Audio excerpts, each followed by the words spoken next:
Mitsuru Sasaki is a talented Japanese chef known for having the taste bud of a mythological giraffe. He never forgets the taste of the food he eats and is always spot on when copying dishes even without a recipe. One afternoon, a bedridden man and his wife call him to make a last meal for the dying man. Sasaki comes to the hospital room with a table fitted with all the ingredients and utensils. The dish he is making is a simple fried rice and omelette, but it has to be exactly like the one the man and his wife used to have when they were young. They watch him closely as he showcases his skills with knives. Halfway through the cooking, the familiar aroma of omelette spreads around the room, shocking the couple. It is spot on how their house smelled like every morning when they were young and struggling. At last, they get to taste the food and tear up because of the memories it brings. After devouring it all, the man declares it his last meal and asks his wife to reward the chef for his work. Sasaki is thanked, but he doesn't show any emotion while being praised. All he cares about is the 1 million yen he is getting to cook the dish. Somewhere else, Sasaki's best friend Ken is at a funeral. Sasaki and Ken were brought up in a children's home by the director. Recently, he passed away, but Sasaki refuses to go to his funeral. A flashback reveals that the director never supported their decision to learn culinary art. Hence, Ken and Sasaki ran away from the children's home when they were teens. Ken kept in touch with the director, but Sasaki never did. Which is why he doesn't feel like he deserves to be at the funeral. A flashback shows that the restaurant was doing pretty well and was renowned for its authentic taste. However, because of Sasaki's perfectionist nature, he threw away a lot of dishes made for the customers if they weren't perfect. This caused his employees to hate the work environment, and ultimately, no one wanted to work with him. That night, Sasaki gets a call from an agent asking him to come to China to cook the last dish for someone important. They offer him 3 million yen for a single dish. A deal Sasaki cannot refuse. The next day, he lands in Beijing and meets the said important person.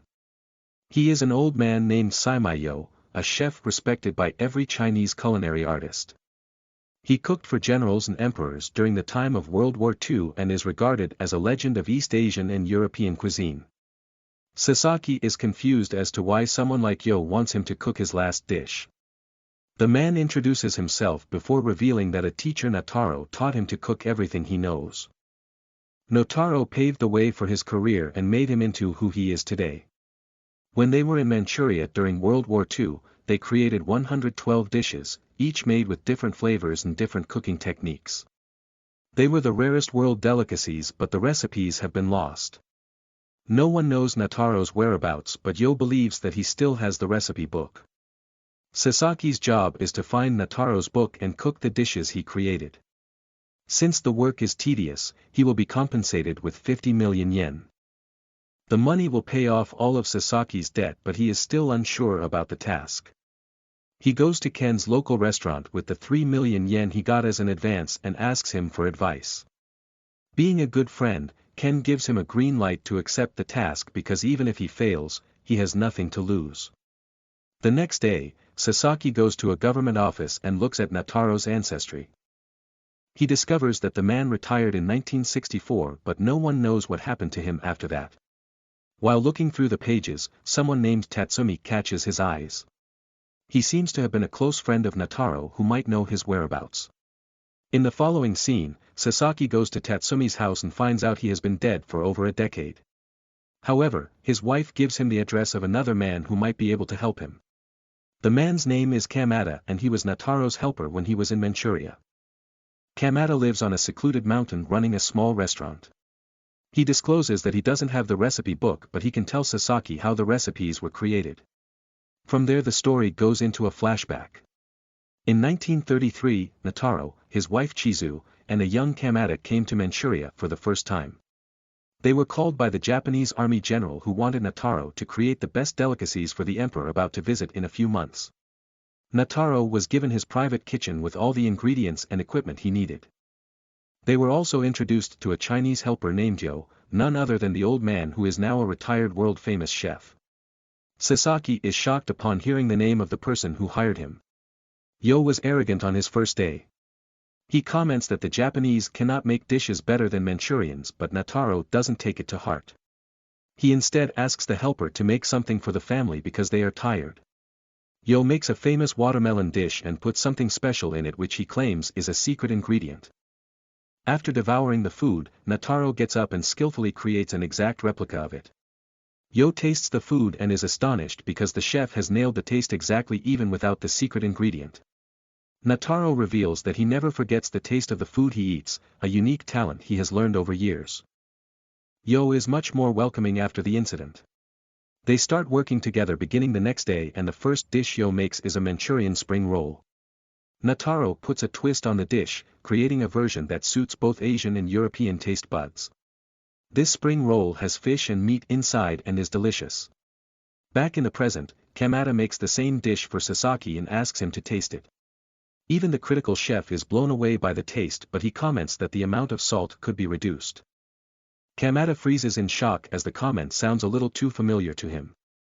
Nataro frequently used to comment that he puts too much salt in everything when they work together. Moreover, he was very critical of the food he created and threw away anything that wasn't 100% perfect, much like how Sasaki is. After Nataro's first week in Manchuria, the army general is presented with the first dish he came up with.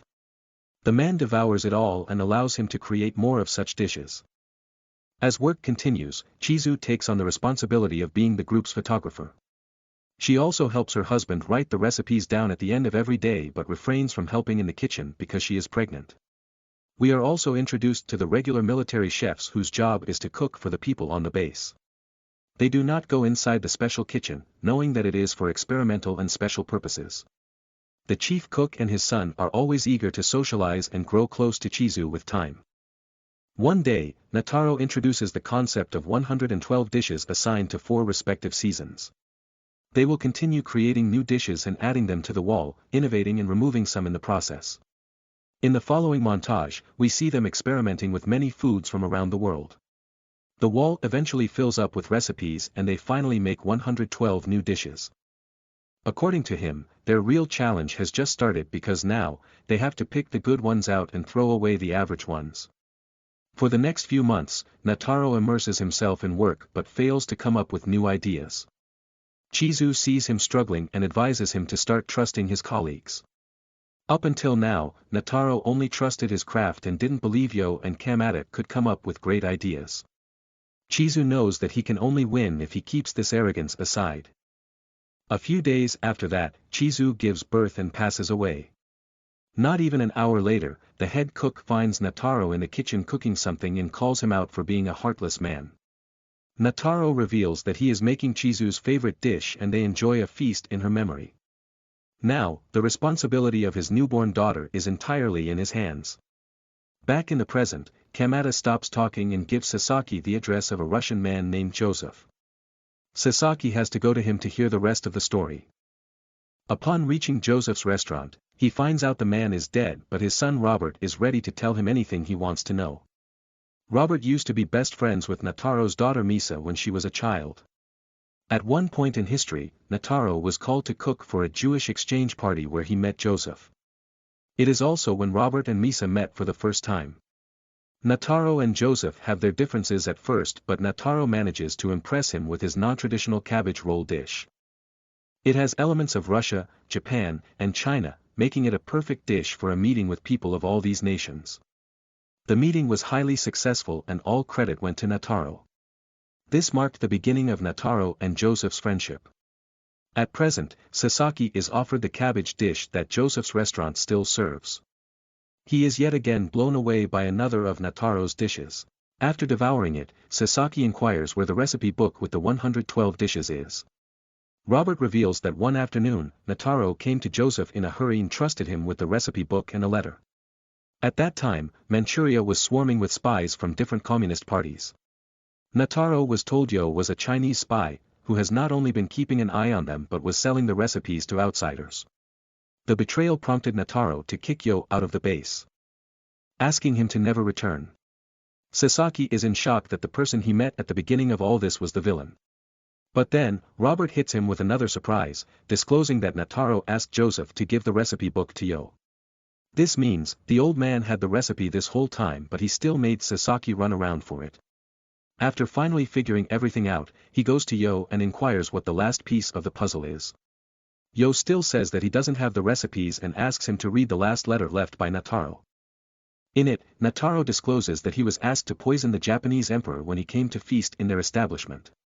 The army general is being given a lot of money to do so and is offering the same to Nataro. If the plan goes right, they will blame Yo for poisoning the emperor because he is Chinese. Not just that, but Kamada turns out to be a Japanese spy sent to keep an eye on Nataro and the group. Nataro doesn't have the option to refuse the offer, so instead, he kicks Yo out of the establishment to save his life. However, the general doesn't give up, still asking Nataro to cook for the emperor and poison the food.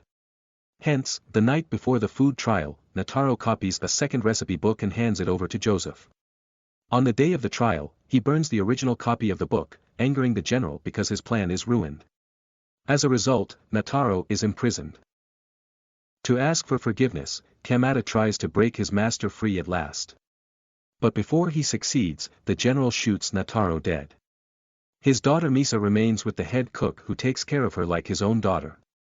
Soon, the Sino-Japanese war starts and he brings his son and Misa to Japan to save their lives. Yo says that he made connections with Japanese high profiles and climbed the ladder of success. Meanwhile, Kamada went to the war. Several years later, they reunite and look for Misa because she is the true heir of the recipe book. They find her still with the head cook and his son who she calls her elder brother. She also has a little son but her husband turns out to be dead. On finding out about her father, Misa breaks into tears and promises to open a restaurant using his recipes to honor him.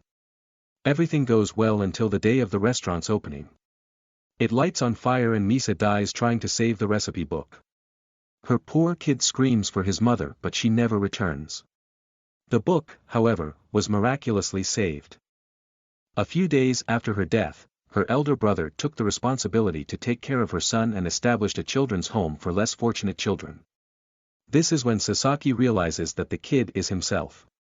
He is Nataro's grandson and Misa's son who lost his family and was raised by his uncle in a children's home.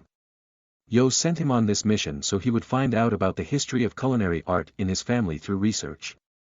In the end, the director wanted to meet him before dying because he had the recipe book and he wanted to hand it over to its rightful owner. At last, we see Sasaki return to the children's home and pay respect to his uncle's shrine. He finally receives the recipe book and sees the pictures of his family on it. His uncle didn't want him to become a chef because he had seen his family suffer because of their obsession with food. In the final scene, Sasaki recreates his grandfather's dishes for children.